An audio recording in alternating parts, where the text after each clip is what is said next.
Daniel Hannan is an MEP for South East England, and a journalist, author and broadcaster. His most recent book is What Next? How to Get the Best from Brexit. What do you suppose was the biggest problem faced by Brexit campaigners last year? The fact that we were up against the entire government machine? The funding imbalance? The inertia bias of a cautious electorate? Nope. Speak to almost anyone from Vote Leave HQ and they'll tell you that by far their worst headache was leave.eu, the wrecking operation set up by Aaron. It caused them 10 times as many problems as Downing Street did. At the end, they were convinced that Banks wasn't interested in winning, only in using the campaign as a vehicle to promote himself and Nigel Farage. I realize that that's a big claim. How could something calling itself leave.eu not be primarily focused on, leaving the EU? It may have been hapless and hopeless, but surely it at least wanted to win? Well, behavioral psychologists teach us to infer motive from behavior. Ask yourself something. What did Banks do during the campaign that might have made a Leave vote more likely? Almost every day, he attacked, in crude and pure language, other Brexit campaigners, especially Nigel Lawson and Matthew Elliott, Vote Leave's CEO. But can you recall him ever attacking the EU? Chances are, you can remember only one example: the catastrophic Breaking Point poster showing a refugee column in the Balkans. On the day it was published, support for Leave dropped by 6 points, the single biggest one-day fall of the entire campaign. Okay, you might say, but maybe he was trying to be helpful. Really? What undecided voter, at that stage in the campaign, was suddenly going to be swayed by the image of immigrants in Slovenia? As a way of helping Leave across the line, it was plainly counterproductive. As an attempt to keep Banks and Farage center stage, on the other hand, it worked a treat. Banks and Farage were the Leavers Remainers loved.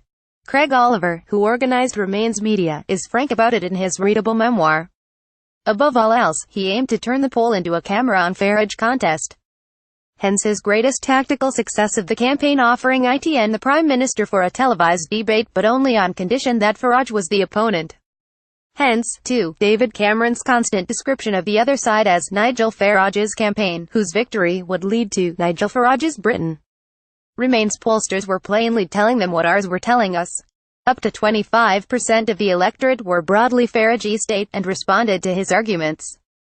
These voters would have crossed a 6-lane motorway to vote Leave, UKIP or no UKIP. The voters who might go either way, an unusually high number, around a third of the electorate at the start of the campaign, were Eurosceptic but change-averse. They didn't like Brussels, but were worried about the impact of Brexit on the economy. They wanted reassurance, not rage. They responded badly to the half-bellicose, half-jokey tone of Banks's campaign. They had a low opinion of UKIP. And here's the thing. Banks knew it. Farage knew it. But they didn't care. Their primary objective was to be seen to lead the campaign, not to win it. If those two objectives were in conflict, and, plainly, they were, the first trumped the second. All of which made for a bizarre alliance between Remain and Leave.eu. They shared an interest in making Leave.eu the voice of Brexit.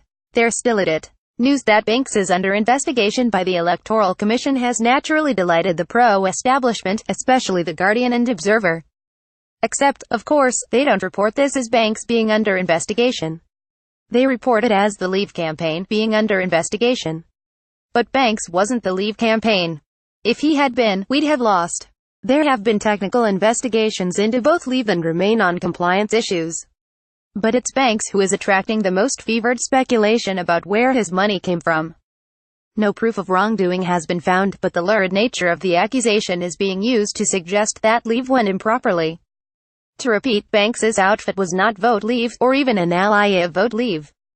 Vote Leave was the official cross-party campaign organization, bringing together Labour, Tory, Green and Liberal Democrat Eurosceptics along with the best elements of UKIP: Patrick O'Flynn, Douglas Carswell, Suzanne Evans.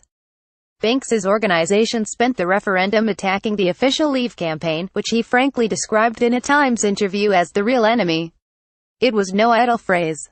Every day, some new distraction would come our way from Leave.eu. We had lawyers' letters. Banks himself has written of putting a tail on Elliott.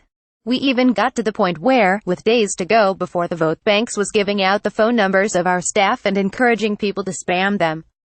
Ask yourself again, is this the behavior of someone who actually wanted Brexit? As far as the Electoral Commission's investigation goes, Banks is as entitled as anyone else to the presumption of innocence. Being a boastful, belligerent man-child doesn't make you a Russian agent. The burden of proof is not reversed when we dislike the accused, a principle that is too often forgotten in politics. Still, I wish Europhile reporters would stop pretending that Banks was a big player, something they know to be nonsense. In truth, Banks is a charlatan, whose promises repeatedly turn out to be false. Think of his recent record. He pledged to challenge Vote Leave's designation in court, to stand as a candidate in Clacton, to found a new party called the Patriotic Alliance, to sue Elliot, to organize a pro-Brexit rock festival, to set up a pirate radio station. And yet, despite his conspicuous failure to do any of these things, journalists keep reporting his next empty boast. Their agenda is clear enough. If they can somehow establish in the public mind that Banks was part of the Leave coalition, and if some impropriety on his part is discovered, they will claim that the result is thereby delegitimized. In fact, Banks's chief contribution to the Brexit cause was repeatedly to try to sabotage it. Fortunately, as in much else, he failed.